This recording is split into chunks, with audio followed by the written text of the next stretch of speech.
Ça fait un temps que nous sommes dans notre série sur ce que les 10 vierges nous enseignent. Et le dimanche dernier, nous avons fait une parenthèse, nous avons ouvert une parenthèse que nous avons refermée très rapidement, où nous parlions de stratégie du diable, les stratégies que l'ennemi utilise pour nous détourner de la pensée de Dieu, pour nous détourner de voie du Seigneur, pour nous endormir, pour nous plonger dans le sommeil spirituel. Et notre texte de base se trouve dans le livre de Matthieu, le verset 25e. Nous n'allons plus lire du 1er au 13e verset. Vous le connaissez certainement. La Bible nous parle de ce moment où les 10 vierges, alors qu'elles étaient en train d'aller à la rencontre de l'époux, se sont toutes endormies. Elles se sont toutes assoupies et endormies. Et les sages et les folles, sans exception, toutes ont sombré dans un profond sommeil. Et cela nous a permis de voir la réalité spirituelle dans la vie de l'Église, dans la vie des enfants de Dieu. Cette chose qui nous arrive si souvent, le sommeil spirituel. Et nous avions vu ensemble avec vous, c'est les conséquences qui pouvaient arriver quand on se laissait aller dans le sommeil spirituel. Et puis nous nous sommes mis à vouloir comprendre les stratégies du malin. Comment est-ce que le diable arrive à prendre un vaillant, le mettre par terre, un homme fort spirituellement, le réduire à néant, quelqu'un d'éveillé, d'alerte spirituellement, le plonger dans un profond sommeil spirituel. Comment est-ce qu'il arrivait à faire ça? Ainsi, l'Esprit nous a conduit à parler des stratégies du malin pour endormir l'Église en ce temps de la fin. Et la première stratégie, vous allez vous en souvenir, nous avions parlé de la perte de l'espérance du retour imminent de notre Seigneur Jésus-Christ. Ça, c'est une grande stratégie que le diable utilise pour endormir l'Église, pour endormir les enfants de Dieu, pour endormir les serviteurs de Dieu. Et nous disions en son temps que nous devrions prendre conscience du fait que la plus grande stratégie de l'ennemi en ce temps de la fin consistait justement à éloigner nos pensées de l'imminence du retour de notre Seigneur. Le malin, dans sa ruse, travaille pour que le retour du Seigneur devienne le cadet de nos soucis, le cadet de nos préoccupations. La raison, nous en avions parlé, c'était justement parce que le diable sait que si une personne veille, le voleur aura du mal à entrer dans sa maison et à voler. Et la Bible nous dit que si le maître de la maison savait que cette nuit-là, le voleur viendrait, il ne dormirait pas. Il serait en train de veiller, il serait aux aguets, il serait alerte pour voir par où est-ce que l'ennemi viendrait pour protéger ses biens, pour protéger sa maison. Ainsi donc, le malin opère là où il y a endormissement, là où il y a sommeil, et il nous y entraîne justement pour bien nous détruire, bien nous éloigner de Dieu. L'ennemi s'évertue donc à entretenir ce vide dans notre esprit, dans notre conscience de l'imminence de son retour. Il s'arrange pour qu'on parle le moins possible du retour du Seigneur dans nos églises, parce que celui qui attend le retour du Seigneur est un peu comme cet homme qui est averti de la venue du voleur. Il ne dort pas, il est aux aguets, il se prépare. Et le diable s'arrange pour qu'on en parle le moins possible, pour que les gens ne soient pas aux aguets. Il s'arrange pour que l'Église du temps de la fin ignore les choses qui appartiennent au temps de la fin. Il s'arrange pour qu'il y ait dans notre génération des chrétiens, je ne parle pas de païens, des chrétiens qui n'ont jamais entendu parler du retour du Seigneur. Ils n'ont jamais entendu parler de l'enlèvement. Ou peut-être même s'ils en ont entendu parler, mais c'est de manière très vague, de manière très superficielle. Le diable s'arrange pour que certains même aillent jusqu'à nier l'existence de l'enlèvement. Ils prétendent que l'enlèvement ne viendrait pas.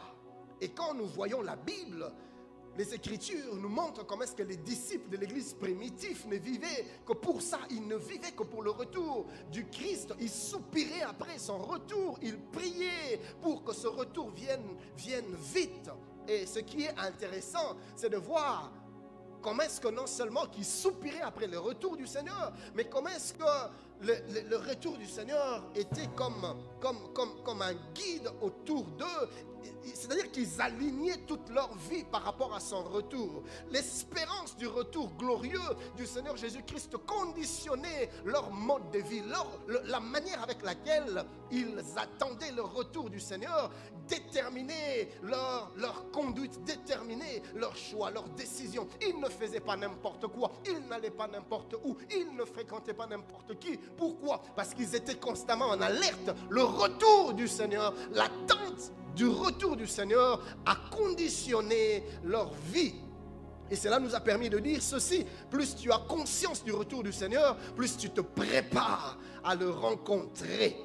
Vous savez, chers bien-aimés, l'attente de son retour produit en nous une certaine manière de vivre qui nous distingue des autres. Il y a des choses que les autres font que nous ne pouvons pas nous permettre de faire, pas parce que nous n'avons pas envie, pas parce que nous ne voulons pas, mais parce que nous sommes dans une attente. J'attends le retour de mon Seigneur. Je ne veux pas qu'il vienne me surprendre dans la distraction. Et je suis alerte, je veille, j'attends son retour. Et nous avions dit que le diable sait que plus tu es conscient de ce retour, plus tu t'attaches au Seigneur, plus tu te sanctifies et plus tu te déconnectes de certaines choses de ce monde, plus tu te désintéresses aux choses d'en bas, plus tu te désintéresses aux choses de la chair, parce que tu as une attente glorieuse.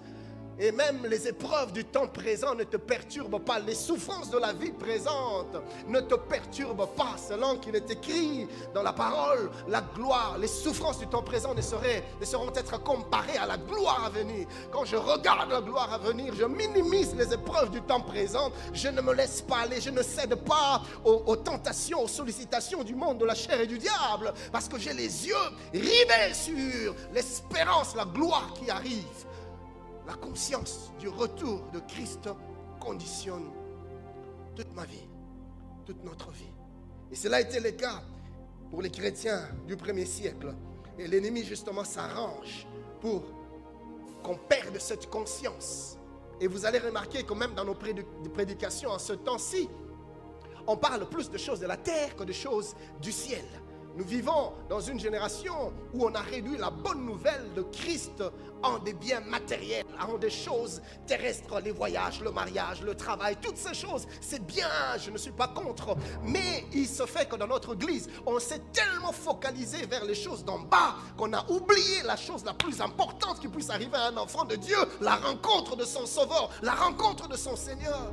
Qu'est-ce qui est plus merveilleux que ce jour-là où nous nous tiendrons enfin en face de notre bien-aimé Seigneur, de notre bien-aimé Sauveur? Quel jour de gloire, quel jour de gloire. Le jour où je verrai le Créateur, quel jour de gloire. Le jour où je serai dans sa présence, il n'y a rien de semblable, il n'y a rien de comparable. Et nos cœurs devaient bouillonner pour ce grand jour. Nos cœurs devaient brûler pour ce grand jour. Mais cependant, le diable a su nous ravir cette espérance. Nous sommes distraits, nous nous battons pour les choses d'en bas, pour des choses éphémères, alors que ce qui nous attend est bien plus glorieux. Ça, c'est la stratégie du malin. Et c'est une ruse qui marche, parce que l'Église ne fait. C'était donc la première stratégie que le diable utilise pour nous endormir. Et vous allez vous rendre compte que nous avons perdu cet empressement. Nous sommes devenus indifférents quant à ce retour. C'est très révélateur, chers bien-aimés. Voyez-vous, si j'aime une personne, je me sens bien en sa compagnie. Je soupire après sa visite. Je prie pour qu'elle vienne me voir. Rappelez-vous des fiancés, rappelez-vous des mariés, comme j'ai dit au premier culte, des mariés qui s'aiment. Ils ne vivent pas sans l'autre. Quand c'est l'heure du rendez-vous, j'attends qu'elle vienne, j'attends qu'il arrive. Pourquoi? Parce que je l'aime tellement. J'ai envie de passer du temps avec elle. J'ai envie qu'elle soit à mes côtés. J'ai envie qu'il soit à mes côtés parce que je l'aime, vous voyez. Ça, c'est dans les choses d'en bas. Alors a fortiori par rapport à notre Dieu, si réellement nous aimons Dieu, nos cœurs devaient soupirer après sa venue. Si réellement nous aimons Jésus, nos cœurs devaient battre au rythme de son retour. Mais voilà que nous sommes que des hypocrites parce que nous disons des choses qui ne sont pas vraies. Nous avons de beaux discours, de belles prières, de beaux cantiques. Quand on adore Dieu, on formule des phrases intéressantes et impressionnantes, mais vides de sens. Jésus, je t'aime. Jésus, tu es tout pour moi. Jésus, tu es ce que j'ai de plus cher et de plus précieux. Est-ce vraiment vrai? Si cela était vrai, cela allait se manifester par ta manière d'attendre son retour. Cela allait se manifester par ton empressement à écouter le son de la trompette. Cela allait se manifester par ton empressement à voir arriver ce jour où nous allons enfin le rencontrer. Celui que nous avons servi sans avoir vu, celui que nous avons aimé sans avoir vu. Ton cœur allait être rempli d'enthousiasme et d'expectation, d'empressement. Si vraiment tu l'aimais, la Bible ne dit-elle pas que là où est ton cœur, là sera ton trésor? Voyez-vous, il y a des femmes qui gardent encore des bijoux à la maison. Quand elles rentrent, surtout quand dans la maison il y a quelqu'un susceptible de voler, quand elle rentre, la première chose, elle cherche, elle va vers la cachette, elle vérifie si ses bijoux sont encore là. Dès qu'elle le voit, son cœur est apaisé. Ouf, on n'y a pas touché. Alors la stratégie, c'est de temps en temps changer de cachette pour qu'on ne découvre pas là où elle cache. Et il arrive le jour où elle rentre, elle confond de cachette. Elle pensait avoir mis par-ci et pourtant elle avait mis par-là. Et quand elle ouvre, elle ne voit rien. Son cœur se met à battre, elle est déchirée. Mais qu'est-ce qui s'est passé? On a volé mon trésor. Et puis du coup, elle va chercher ailleurs. Elle retrouve. Ouf! Je pensais qu'on avait volé. Pourquoi? Parce que là où est ton cœur, là où est ton trésor, là se trouve ton cœur. Et si véritablement Christ était notre trésor, tous les désirs de notre cœur allaient être tournés vers son retour. C'est parce que nous disons des choses qui ne sont pas vraies. Nous nous mentons à nous-mêmes. Et le temps est arrivé où nous devons être suffisamment humbles. Dire à Dieu, Seigneur, je crois t'aimer, mais j'y suis pas encore arrivé. Parce que la Bible dit qu'il répand dans nos cœurs par son esprit l'amour de Dieu. Nous pouvons le lui demander, Seigneur, répands cette passion dans mon cœur, répands cet amour dans mon cœur, afin que je ne vive que pour toi, que je ne vive que pour ton retour. Un peu comme la Bible dit, l'Église et l'Esprit crient, viens! Ils soupirent après le retour du Seigneur. C'est possible, c'est possible. Si nous reconnaissons ce que nous ne sommes pas et arrêtons de prétendre être ce que nous ne sommes pas, Dieu va nous faire devenir ce que nous devons être. Si je suis en train de parler à quelqu'un, et c'est son désir, c'est son souhait, il veut le faire. Alors le diable, ce qu'il fait, il vient nous ravir cette attente, il vient nous voler cette espérance. Et comme conséquence, on se laisse aller dans tout et dans n'importe quoi, on s'éloigne de Dieu et on sommeille spirituellement, on dort spirituellement.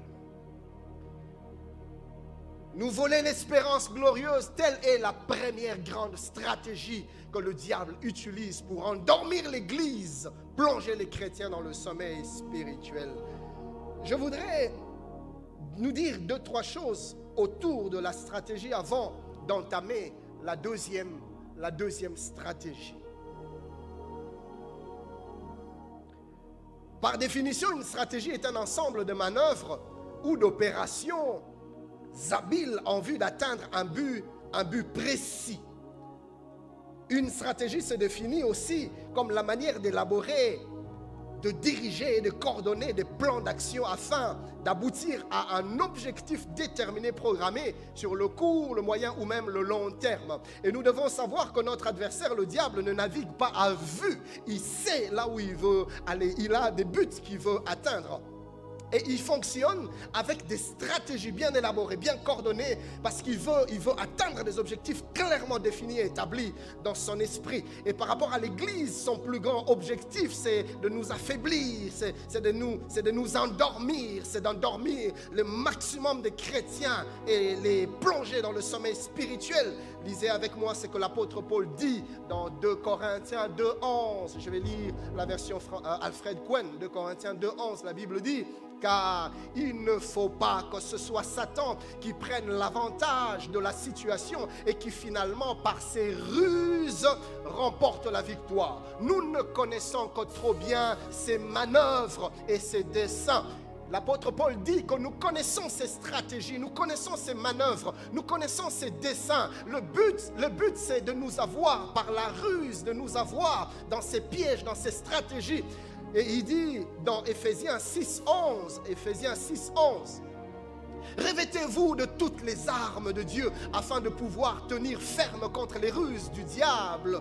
La version Bible annotée parle des artifices du diable. La version Nouvelle Bible Saison parle de manœuvres du diable, des stratégies du diable. Mais nous devons savoir qu'en matière de stratégie, le diable en utilise de deux sortes. Il y a ce que j'appelle des stratégies standards et ce que j'appelle des stratégies sur mesure. Les stratégies standards sont celles que le malin, le rusé, le diable utilise de manière générale pour tout le monde. Et il s'agit ici des stratégies qu'il a commencé à utiliser depuis le jour d'Adam jusqu'à aujourd'hui. Il est dans les mêmes stratégies. Pourquoi? Parce qu'il a eu le temps de connaître l'homme. Le diable a des années d'expérience en matière de stratégie pour distraire l'homme. Donc il a eu le temps de connaître l'homme d'une manière générale. Et il a mis en place des stratégies pour l'humanité, des stratégies pour l'Église, afin d'endormir les chrétiens, afin d'endormir les enfants de Dieu. Mais il y a également ce que j'appelle des stratégies sur mesure. Ici, il ne s'agit pas des stratégies générales, mais il s'agit ici des stratégies bien adaptées, des stratégies bien spécifiques, des stratégies bien élaborées, mais pour une personne particulière. Vous savez, chers bien-aimés, le diable, comme l'apôtre Dallo nous l'enseignait, le diable met en place des bureaux d'études pour les uns et les autres. Surtout quand tu as de l'influence dans le monde spirituel, quand tu as de l'impact et que tu constitues une véritable menace pour le diable. Parce que je vais ouvrir une parenthèse, il y a des chrétiens qui ne constituent tellement aucune menace pour l'enfer que le diable ne s'occupe pas d'eux, qu'ils soient présents ou qu'ils soient absents, il n'est dérangé en rien. Pourquoi? Parce qu'ils sont sans impact. Et je prie ce matin afin que tu puisses avoir suffisamment d'impact pour faire trembler l'enfer. Je dis, cela sera ta portion dans le nom de Jésus. Si tu es d'accord avec moi, donne-moi un bon amen. Mais il y a des chrétiens qui sont sans impact, sans influence. Ils sont en rien une menace pour l'enfer. Eux, les diables n'ont que faire d'eux. Mais d'autres, par contre, le diable met à leur disposition tout un bureau. Il y a des démons de l'enfer qu'il dépêche pour t'analyser, pas pour te tenter, mais pour prendre le temps de t'étudier, de t'analyser, analyser tes failles, tes points forts, tes points faibles, pour étudier le genre de stratégie qu'il peut mettre en place pour t'avoir, pour te fatiguer, pour t'éloigner de Dieu, pour t'endormir spirituellement. Ils prennent le temps, dès que tu sors de ton lit, ils te suivent, ils regardent le moindre mouvement, les moindres faits et gestes, ils observent, ils analysent et ils mettent en place des stratégies proportionnelles à tes faiblesses, des stratégies adéquates par rapport à toi. Car s'il est vrai que le malin se sert des stratégies standards qu'il utilise pour tout le monde, il est aussi vrai que toutes les stratégies ne marchent pas pour tout le monde. Ça, le diable le sait. Il y a des choses qui te tentent aujourd'hui qui ne me tentent pas. Il y a des choses qui t'attirent qui ne m'attirent pas.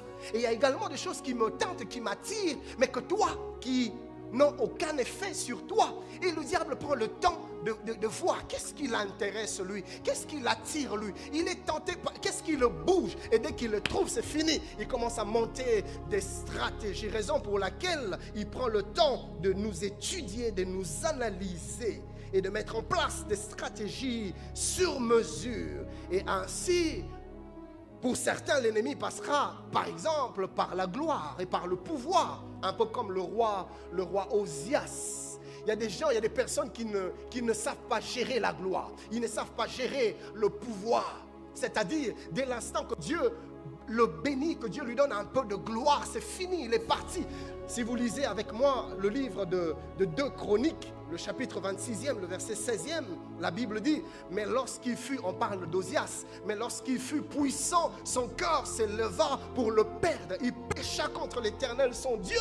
Quand il était petit, quand il n'avait rien, il était simple. C'est un homme qui aimait Dieu. La Bible nous parle de son témoignage alors qu'il fréquentait Zacharie, le sacrificateur. Osias s'appliquait à chercher l'Éternel et Dieu le fit prospérer, nous dit la Bible. Mais quand il a connu la gloire, malheureusement, pendant que la gloire montait dans sa vie, la puissance, le pouvoir s'augmentait, son cœur aussi s'est mis à s'élever avec la gloire. Je prie Dieu, peu importe le degré de gloire qui va déclencher dans ta vie, que ton cœur reste simple, que ton cœur reste humble. Le roi David, un homme grand, il n'y a pas eu de roi en Israël comme David. Mais malgré la gloire que Dieu lui avait donnée, David a gardé le cœur du petit berger autrefois qui était derrière les brebis. Il n'a pas permis à son cœur de changer. Voilà pourquoi quand il fallait qu'il loue le Seigneur, il pouvait déchirer ses habits, danser au point de scandaliser Mika, sa femme. Pourquoi? Parce que pour lui, Dieu était tout, peu importe la gloire que Dieu lui avait donnée. Il est resté humble, il a gardé un cœur humble. Je prie que cela soit ton témoignage dans le nom de Jésus. D'autres encore, c'est les finances, l'argent. Quand il n'a rien, il est intègre. Mais dès l'instant que les portes des finances commencent à s'ouvrir, c'est fini, il oublie Dieu. On ne le voit plus. Lui qui était présent dans nos réunions, il était là, il respectait ses programmes personnels de prière et de méditation de la parole de Dieu. Mais quand Dieu commence à le bénir, c'est fini. Il se met à s'éloigner de Dieu. Il devient un homme à programme. Oh pasteur, vous savez, je suis busy. Pasteur, je suis trop occupé. Pasteur, j'ai une réunion, je ne pourrai pas venir. Mon ami, souviens-toi des jours d'autrefois. Qui t'a élevé si ce n'est Dieu? Alors reste attaché à lui. Ivresse de lait, c'est comme ça qu'on l'appelle, Olangwe Miliki.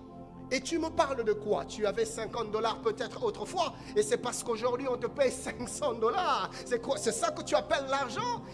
Aujourd'hui on te paye peut-être $3000. Est-ce que c'est ça? C'est ça qui te trouble, c'est ça qui t'enivre? Mais c'est du lait, ça. Tu n'es même pas encore arrivé au niveau du vin. Il y a des gens qui claquent ton salaire multiplié par 10 en un seul jour. Peut-être 3 mois de ton salaire, c'est l'argent de poche qu'il donne à ses enfants. Et pour si peu, tu t'éloignes de Dieu, mais tu n'as encore rien vu. Dieu est capable de te donner bien au-delà de ce que tu imagines. Il est capable. Mais si tu ne sais être fidèle dans peu de choses, comment il te confiera de grandes choses?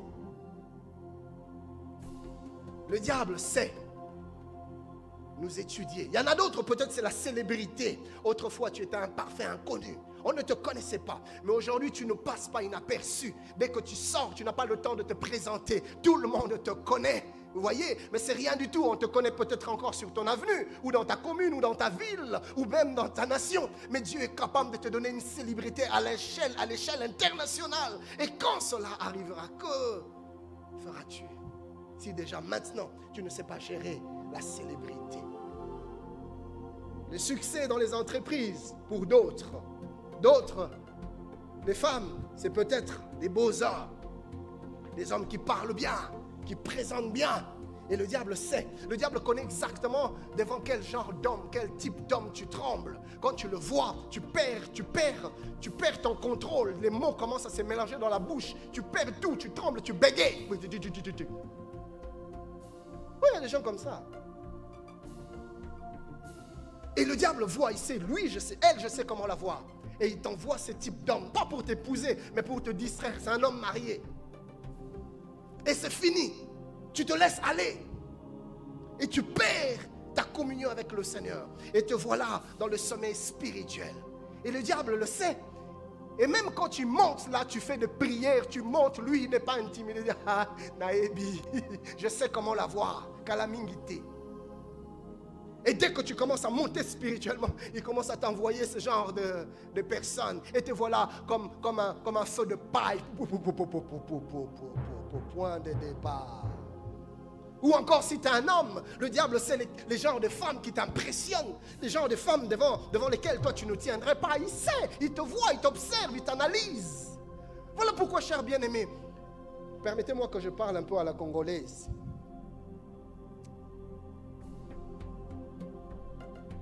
Vous voyez? Parce que le diable t'observe.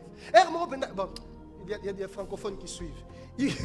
Il arrive des moments où tu vois la personne, les genres de personnes où tu serais vraiment bougé. Mais puisque tu sais que le diable t'observe, au petit peu cara.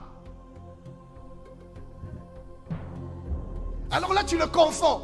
Oh, mais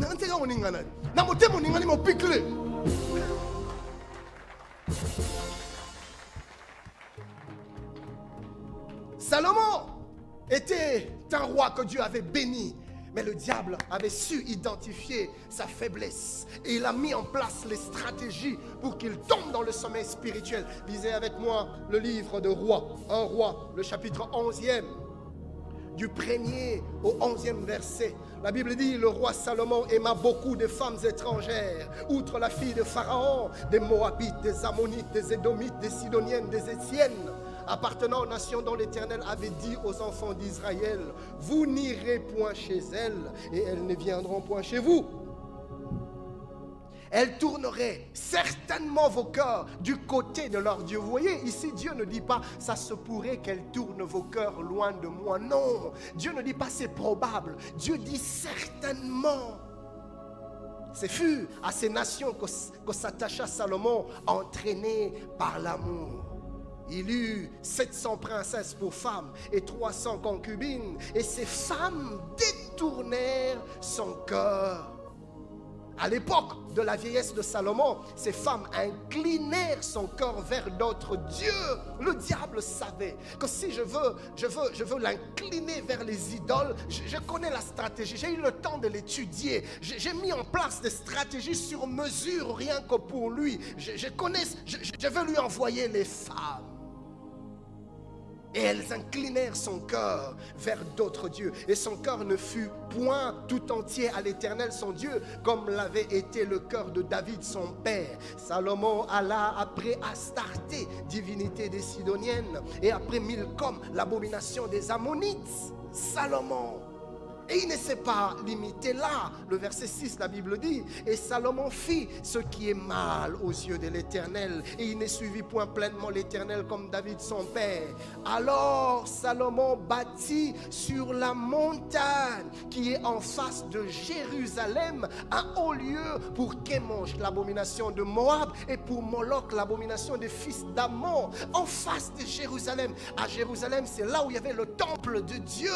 Il ne va pas loin, juste en face. Il construit les temples pour les dieux étrangers. Lui qui avait, avec beaucoup de zèle, bâti à l'Éternel un temple somptueux, mais juste en face, il se met à bâtir des temples pour les dieux étrangers, pour des idoles, pour l'abomination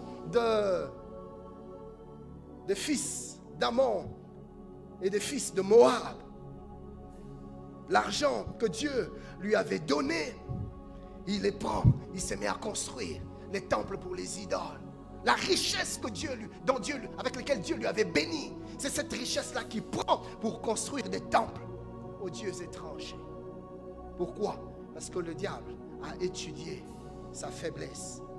La Bible dit que l'Éternel fut irrité contre Salomon parce qu'il avait détourné son cœur de l'Éternel, le Dieu d'Israël qui lui avait apparu 2 fois. Il lui avait à cet égard défendu d'aller après d'autres dieux, mais Salomon n'observa point les ordres de l'Éternel. Et l'Éternel dit à Salomon, puisque tu as agi de la sorte et que tu n'as point observé mon alliance et mes lois que je t'avais prescrites, je déchirerai le royaume de dessus toi et je le donnerai à ton serviteur. Mais dans le cadre de notre message, je ne vais pas trop entrer dans les stratégies sur mesure. Je me limiterai à des stratégies standards, des stratégies générales que le diable est en train d'utiliser en ce temps de la fin pour endormir les croyants. Et après avoir parlé de la première stratégie qui était la perte de l'espérance du retour du Seigneur, aujourd'hui je vais entamer la deuxième grande stratégie du diable qui est la suivante: l'établissement du règne de la distraction. L'établissement du règne de la distraction. Le malin travaille pour que la distraction, non seulement qu'elle règne, mais qu'elle prenne le contrôle de nos vies.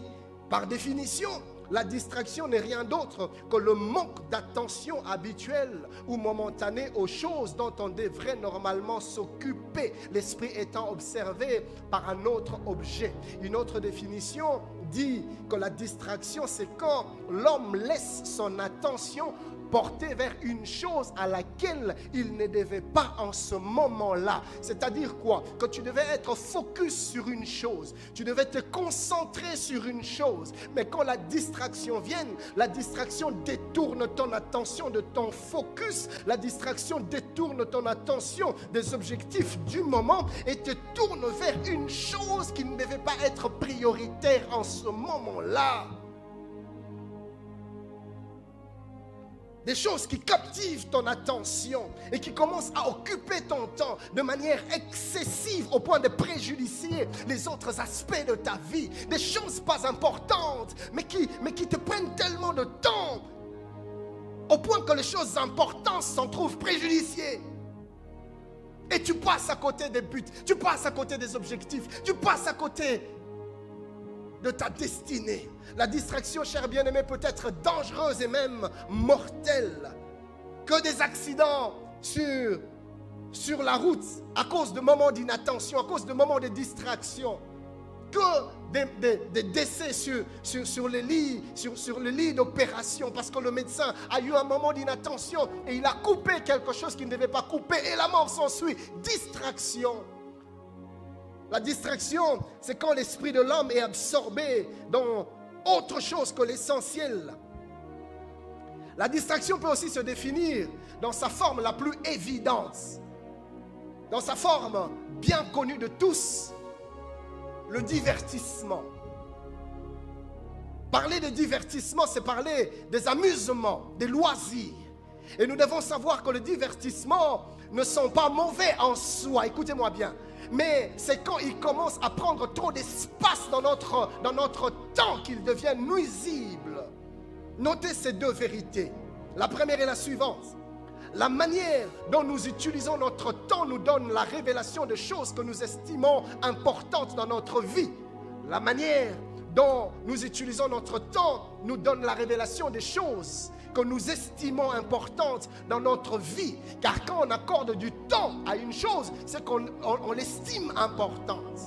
Et ainsi, nous accordons par conséquent moins de temps aux choses que nous estimons moins importantes pour nous. Deuxième vérité avant que je ne commence, le diable se sert de la force attractive des divertissements comme une arme pour plonger les enfants de Dieu dans le sommeil spirituel. Écoutez ce que l'apôtre Paul dit dans Éphésiens 5, 15 à 17. Éphésiens 5, 15 à 17. Prenez donc garde de vous conduire avec circonspection, non comme des insensés, mais comme des sages. Rachetez le temps, car les jours sont mauvais. Il dit rachetez le temps. Nous n'avons pas de temps à perdre. Les jours sont mauvais. Bientôt le Seigneur Jésus-Christ arrive. Et le diable sait qu'il ne lui reste que très peu de temps. La Bible dit malheur à la terre, parce que le diable est descendu animé d'une grande colère. Pourquoi? Parce qu'il sait qu'il ne lui reste que très peu de temps. Alors il travaille, comme j'aime le dire, il met en marche ses dernières batteries, il libère ses généraux les plus féroces, parce qu'il sait, il est conscient qu'il n'y a plus de temps. Et quand l'apôtre Paul observe cela, il se dit, bien-aimés, rachetez le temps. Les jours sont mauvais, le diable est descendu, les démons sont déchaînés, les jours sont mauvais. Ce n'est pas le moment de nous laisser aller dans des divertissements incessants, dans des distractions à ne pas finir, au point que cela nous prenne tout notre temps. Au verset 17e, il dit, c'est pourquoi ne soyez pas inconsidérés, mais comprenez quelle est la volonté du Seigneur. La version français courant dit, Je vais lire du 15e au 17e verset du même passage. Ainsi, prenez bien garde à votre manière de vivre. Ne vous conduisez pas comme des ignorants, mais comme des sages. N'ignorez pas que les jours sont mauvais. Faites un bon usage de toute occasion qui se présente à vous. Faites un bon usage des jours que Dieu vous donne. Faites un bon usage des heures que Dieu vous donne. Faites un bon usage des semaines que Dieu vous donne. Faites un bon usage des mois, des années que Dieu vous donne. Ne soyez donc pas déraisonnables, mais efforcez-vous de comprendre ce que la volonté, ce que le Seigneur attend de vous. Bien-aimés, nous devons savoir qu'en ce temps de la fin, le diable s'est arrangé pour que nos esprits soient de plus en plus absorbés dans des choses qui ne sont pas essentielles. Il a fait que les choses secondaires deviennent prioritaires et que les prioritaires deviennent secondaires. Le diable s'est armé pour que le divertissement puisse occuper l'esprit des hommes, l'esprit des enfants de Dieu, au point de ne plus avoir le temps pour les choses spirituelles, au point de ne plus avoir le temps pour les choses de Dieu. Les distractions nous ont envahis. On n'a plus le temps pour la prière à cause des distractions. On n'a plus le temps pour la parole à cause des distractions. On n'a plus le temps pour le jeûne, plus le temps pour des retraites, plus le temps pour l'œuvre de Dieu, plus le temps pour l'église à cause des distractions. On est là. Il a tellement développé les outils de divertissement qu'il a même créé des addictions. Le monde n'a jamais offert autant de distractions que de nos jours. La distraction qui devienne addiction. Quand je parle d'addiction, je parle de dépendance, je parle des asservissements, je parle de l'esclavage. Il y a des hommes et des femmes qui deviennent addicts, qui deviennent esclaves de divertissement. Tu aimes tellement le foot, comme je le disais au premier culte, que tu es capable de rater, de fuir l'église, de fuir tes responsabilités à l'église. Tu es capable d'oublier tes moments de prière. Tu es capable de ne pas lire la parole de Dieu parce que tu dois suivre un match à la télé. Tu aimes tellement Barça, tu aimes tellement, je ne sais pas moi, Real ou je ne sais pas moi quoi, que tu es prêt à oublier que tu as un rendez-vous avec le Seigneur. Tu es là capable de passer des heures et des heures devant la télé, des heures que tu es incapable d'offrir à Dieu dans sa présence, mais que tu offres aisément comme ça à des choses qui ne t'apportent rien, qui n'apportent rien à ton âme, qui n'apportent rien à ton esprit. Divertissement. Suivre le match de football, est-ce une mauvaise chose? Non. Mais l'excès dans ces divertissements devient nocif. Pourquoi? Parce que ça commence à ruiner ta spiritualité. Voilà pourquoi tu t'affaiblis. Tu ne fais que t'affaiblir spirituellement. Voilà pourquoi tu ne fais que rentrer aux choses que tu avais abandonnées. Pourquoi? Parce que ton âme n'est pas suffisamment nourrie. Tu ne trouves pas le temps de nourrir ton âme. Tu ne trouves pas le temps de nourrir ton esprit à cause des distractions constamment devant la télé, en train de suivre des séries télévisées. Tu vas saison après saison. Après avoir saison 1, fini saison 1, tu suis saison 2, saison 3. Et à 24 heures, tu te lèves. À 6 heures du matin jusqu'à 20 heures, tu es devant la télé en train de faire suivre saison après saison parce que tu dois finir toute la série. Insensé, insensé. Ne peux-tu pas racheter le temps? Ne sais-tu pas que les jours sont mauvais? L'ennemi travaille. Voilà pourquoi il t'endort devant la télé. Qu'est-ce que tu retires en restant toute une journée devant ces feuilletons? Qu'est-ce que ça te donne si ce n'est ruiner ton esprit, ruiner ton âme? Le dimanche prochain, je vous parlerai de combien ces choses sont nocives à notre esprit. Les divertissements. Les divertissements. D'autres encore, c'est leur portable. Les portables sont devenus les premières choses que tu touches avant de t'endormir la nuit. Et c'est la première chose que tu cherches à ton réveil. Distraction. Tu passes des heures à scroller ton téléphone. Des heures. Tu regardes quoi? Tu regardes des photos des inconnus. Tu regardes des photos des gens qui s'amusent à exposer leur vie privée. Pendant des heures. Et pendant ce temps, ton esprit crie. Occupe-toi de moi. Je meurs. J'ai soif. J'ai faim. Occupe-toi de moi. Mais tu n'entends pas les cris de détresse de ton esprit. Parce que tu es pris au piège des divertissements devant ta tablette. Le dimanche prochain, je vais en parler. Que Dieu vous bénisse.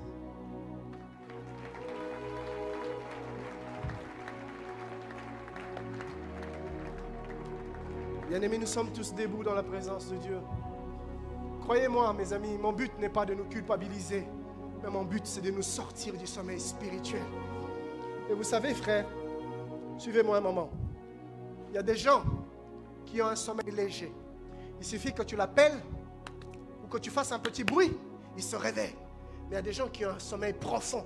Tu peux le secouer, tu peux même le déplacer, lui changer de lit, lui changer de chambre. Il ne se réveille pas. Tu prends de l'eau, tu renverses sur lui, et à peine il se réveille. Et ce genre de personnes, il ne faut pas seulement crier, mais il faut crier fort. Il faut crier fort. Et si quelquefois je crie fort, c'est parce que certains ont un sommeil spirituel profond. Plaise à Dieu que tu te réveilles et que tu sortes de ton sommeil. Nous allons prier. Tu vas prier pour toi-même. Tu vas prier pour ta communion avec Dieu. Tu es pris dans quel piège? Est-ce que cette stratégie a pu te plonger dans le sommeil spirituel, le divertissement, la perte de l'espérance glorieuse de son retour? Si tel est ton cas, sois humble, mon ami. Parle à Dieu. Dis-lui, Seigneur, j'ai perdu l'espérance de ton retour. Seigneur, je suis pris au piège de mon téléphone. Je suis pris au piège de ce divertissement. Jésus, délivre-moi. Seigneur, je veux t'accorder du temps. Jésus, je veux que tu sois ma priorité et pas autre chose. Mon ami, si tu es sincère, Dieu écoute la voix de la sincérité. Élevons nos voix et parlons au Seigneur. Alléluia. Parle à Dieu, mon ami. Parle à Dieu. Parle à Dieu. Parle à Dieu. Parle à Dieu.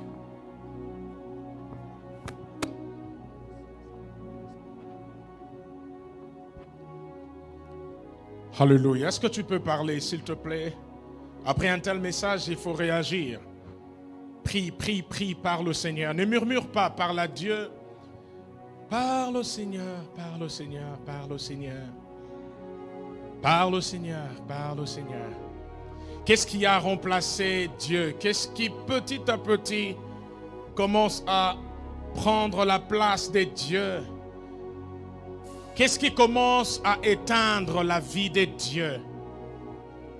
Qu'est-ce qui t'endort en ces temps de la fin, en ces temps cruciaux où l'ennemi se levait pour travailler, pour plonger l'Église, distraction, dans la perte de l'espérance liée au retour imminent de Christ? Toi qui dors, réveille-toi, dit la Bible. Le Seigneur est proche, son retour est proche. Il est à la porte. Il a dit, je reviens bientôt. Qu'est-ce qui commence à appeler Dieu?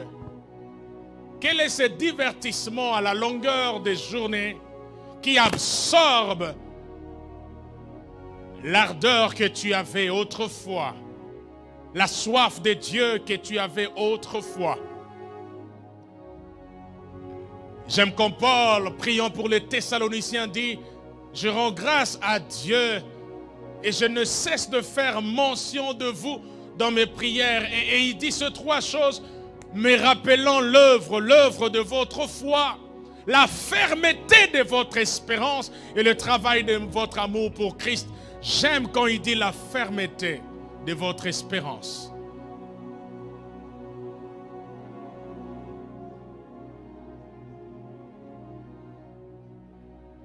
Seigneur, comble-nous de toi. Seigneur, viens nous combler de toi.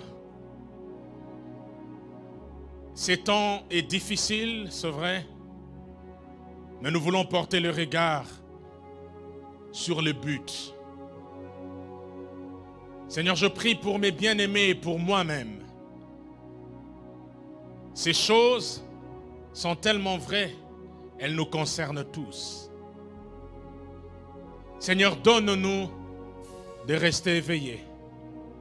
Éloigne de nous toute forme de distraction. Et surtout, donne-nous d'être conscients des enjeux de ces temps. Et je proclame et je déclare ce matin au nom de Jésus qu'en écoutant ces choses, désormais, notre esprit se tiendra en éveil. Oui, je déclare au nom de Jésus, la semaine qui commence est une semaine bénie. Une semaine où aucune forme de distraction ne nous volera la présence de Dieu. Je déclare que le bonheur et la grâce nous accompagneront et que cette semaine qui s'ouvre déjà à nous apporte de bonnes nouvelles de la part de Dieu. Je vous bénis et je déclare que la faveur de Dieu vous accompagne au nom de Jésus. Amen. Voilà, nous allons rester assis un moment, s'il vous plaît. Nous allons suivre les instructions, les consignes du service d'accueil pour que la sortie se fasse sans brutalité, sans engouement, sans attroupement de l'autre côté. Donc, les protocoles vont nous diriger par rangée, s'il vous plaît. Tant que votre rangée n'est pas encore désignée, prière de rester assis pour qu'on évite